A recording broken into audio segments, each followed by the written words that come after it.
আমরা 4 জন প্রতিনিধি দল গেছি। প্রথমে আমাদের মমতা ব্যানার্জি চেয়ারপারসন তৃণমূল কংগ্রেস 9টা চিঠি লিখেছে, একটাও চিঠি অ্যাকনলেজমেন্ট দেয়নি, উত্তর দেয়নি। আমরা চিঠিগুলো দিলাম।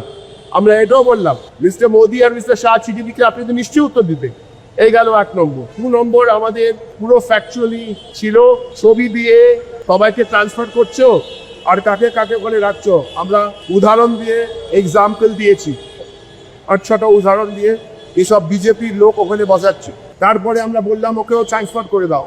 তারপর আস্পদা আমাদের বলেছে এখান থেকে গেট আউট, বেরিয়ে যাও এখানে। যদি আমি যা মিথ্যে কথা বলছি, ওরা রিলিজ করে অডিও, ওরা রিলিজ করে video.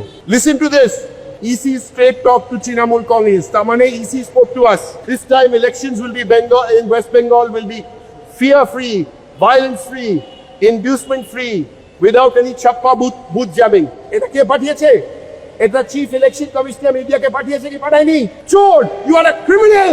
If you can prove you said this to us at the meeting, you prove it, I will give you evidence to say you said nothing. The only thing you said when we walked into the meeting that we are not authorized to come by secretary. Everything was authorized.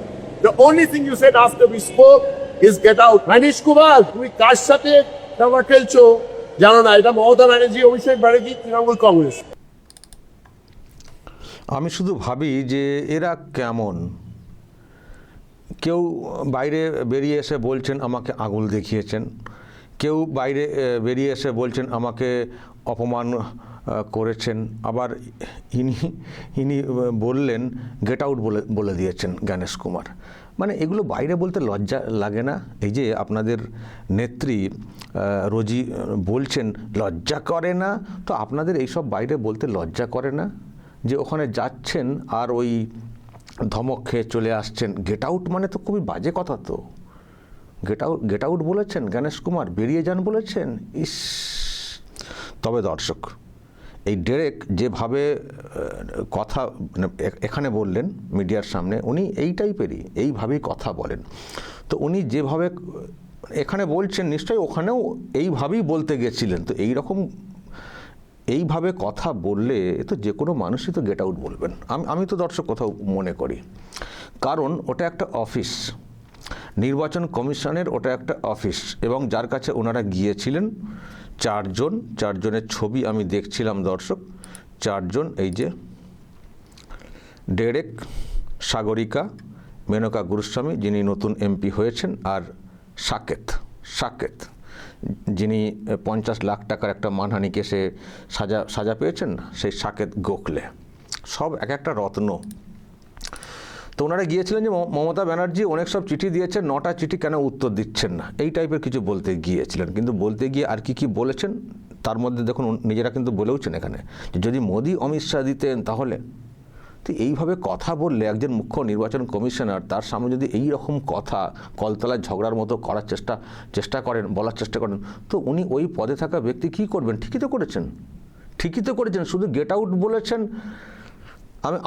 আমি তো বলবো এই রকম হুজ্জুতি যদি কেউ করেন, ওই রকম সাংবিধানিক পদে থাকা, নিশ্চয়ই আরও অনেক কিছু বলেছেন। এরা যে ধরনের লোকজন আর ওনাদের দলের যা নির্দেশনা, নেত্রী যেমন আর কি, যেমন ঝাড় তেমন তো বাঁশ হবে না।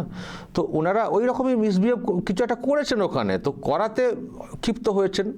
দেখুন, একজন মুখ্য নির্বাচন কমিশনার জাতীয় নির্বাচন কমিশনটাকে চালাচ্ছেন গোটা দেশ জুড়ে, যাদের একটা বিরাট দায়িত্বের মধ্যে পড়ে, যোগ্য না হলে তো ওখানে বসতেন না। তো তার সঙ্গে যদি এই রকম উল্টোপাল্টা মন্তব্য করে যদি হুজ্জতি করেন কেউ, তো কি করবেন? তিনিও তো রক্ত মাংসের মানুষ, এবং সেই সঙ্গে একটা ডিসিপ্লিন ওয়েতে সব কিছু চালানোর চেষ্টা করেন। তো ওটা তো হুজ্জতি করার তো জায়গা না। তো আপনাদের কোনো বক্তব্য থাকলে বলে যান, লিখিত দিয়ে যান, সেই মতো দেখব। যদি গিয়ে ওই রকম হুজ্জতি করেন, আরে মোদি অমিত শাহ হলে তো আপনি ব্যবস্থা নিতেন, এখানে কেন ব্যবস্থা নিচ্ছেন না, এরকম টোন মারেন, হ্যাঁ, এরকম টোন মারেন রকের মতো, তো কী করবেন একজন? ঠিকই বলেছেন। আমি তো বলবো যে উনি বাইরে বেরিয়ে এসে মিডিয়ার সামনে এই যেটুকু অংশ দেখছেন, আবার অদ্ভুত লাগছে এই অংশটা দেখুন। তৃণমূল কংগ্রেসের ওই যে লোগো দেওয়া আছে, তৃণমূল কংগ্রেস আবার এরকম কেটে এরকম ছোট্ট একটা 1.5 মিনিটের ক্লিপ করে বাজারে ছেড়েছে। আচ্ছা, আমি শুধু ভাবি এগুলো ছাড়লে ওনাদের কী লাভটা হয়? এগুলো ছাড়লে কি ওনাদের পক্ষে কিছু যায়, নাকি এসব দেখে মানুষ আরও খুশি হন? যেহেতু বাংলার একটা বড় অংশের মানুষ তো এনাদের অত্যাচার সহ্য করছে না, তারা আরও খুশি হবেন, তারা আরও উজ্জীবিত হবেন। আর সেই সঙ্গে ওনাদের দলের লোকেরা তো আরও তো নুইয়ে পড়বেন, কী রে বাবা, যেই যাচ্ছেন ওখানে সেই লাথি না, মানে আমি যেই যাচ্ছেন সেই ওখানে গিয়ে ধাক্কা, কি বলবো, যে যাচ্ছেন ওখানে সেই ওই রকম আঙুল দেখে চলে এসছেন, গেট আউট করে চলে এসছেন।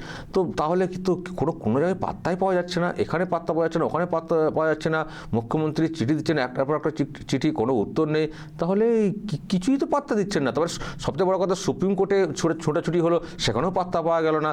তার মানে সুপ্রিম কোর্ট যখন মান্যতা দিচ্ছে না, মানে নিশ্চয়ই আইনেরও মানে তার মানে যুক্তিহীন, আইনগত কিছু না।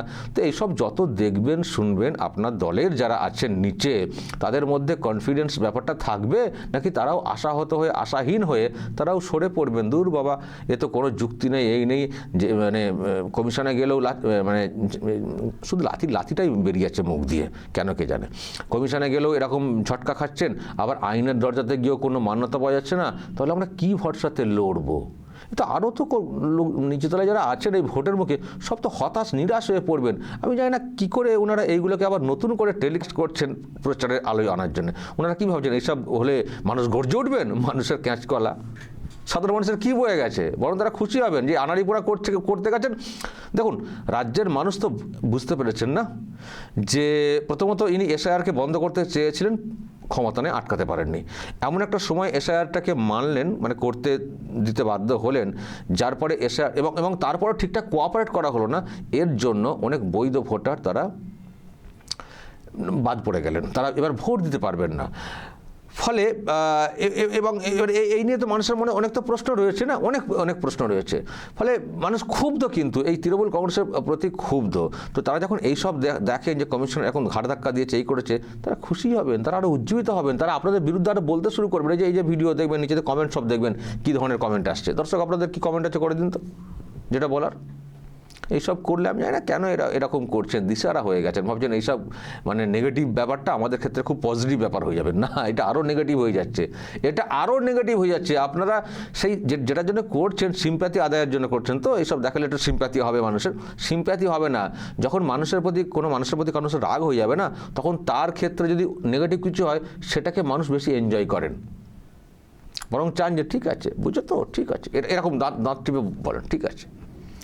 তো আমি সেটাই বলছি দর্শক, এ কী হচ্ছে তৃণমূল কংগ্রেসের, যেই যাচ্ছেন তারাই এরকম মুখ ঝামটা খেয়ে ফিরছেন। আসলে দেখুন, এই রকম কথা বললে মুখ ঝামটা খেতে হবে। আমি আমি আমি ওই যে আরও দুটো কথা বলছিলাম, যে কেউ আঙুল দিকে ফিরছেন, কেউ অপমানিত হয়ে ফিরছেন। আমি যেমন ধরুন অভিষেক ব্যানার্জির একটা বক্তব্য শোনাই, উনি যখন গেছিলেন তখনও উনি বাইরে বেরিয়ে এসে বলেছিলেন যে আমাকে আঙুল দেখিয়েছেন। আমি বলেছি আঙুল নিচে করে কথা বলুন। তারপরে ওনার পিসি যখন গেছিলেন, তিনি তো অপমানিত হয়েছেন বলে বলেছিলেন। আমি দর্শক ওই ভিডিও দুটোও ব্যাক টু ব্যাক একটু শোনাই, যে তৃণমূল কংগ্রেসের দেখুন হাল কি, মানে এরা অ্যাকচুয়ালি কার সঙ্গে লড়ছে নিজেরাই আমরা বুঝে উঠতে পারছি না। ভোটের লড়াইটা তো হচ্ছে যেটা হওয়ার কথা, টিএমসি ভার্সেস বিজেপি বা অন্য দল। তো টিএমসি এমন করছে যেন ভোটের লড়াইটা টিএমসি ভার্সেস কমিশন হচ্ছে, কমিশনকে একটা পক্ষ বানিয়ে ফেলেছে। তো কমিশনকে পক্ষ বানিয়ে ফেলবেন, আর মুখ্য নির্বাচন কমিশনার, তারা তো ক্ষমতা আছে, তো তিনিও তার ক্ষমতা ইউজ করবেন না।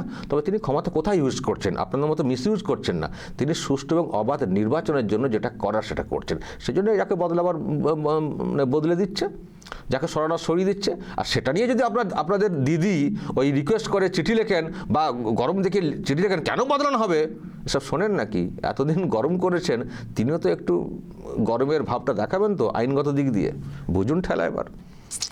আচ্ছা দর্শক, দেখুন অভিষেক কি বলেছিলেন একবার গিয়ে, আর তারপরে তার পিসি গিয়ে কি বলেছিলেন। हम लोग जब बात करना शुरू किए, पहली बात तो जब कोई बोल रहा था वो रोकने टोकने लग गया।